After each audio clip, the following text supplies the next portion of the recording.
course, with labor shortage, you need to start doing some smart factory initiatives. Now, that's not just automating. That also can be bringing your plant to a more efficient level. So IoT-based systems, getting data, pulling from the machines and things of that nature. We talked a lot about swapping pneumatics for electrics because pneumatics, air is fantastic and relatively low cost at the beginning.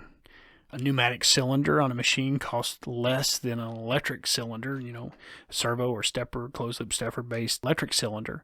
But in the long term, the electric costs less to operating cost, and so you will actually spend less across the lifespan of the two. Yeah.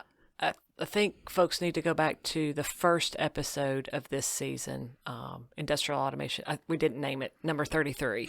We talked about CKD's electric solutions. That's right. The CKD electrics, which we've had a great luck out of.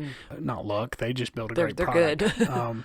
Yeah, and they're priced very competitively, and also they can get those cylinders in 2 to 3 weeks. That's awesome. They're not hitting the supply chain issues.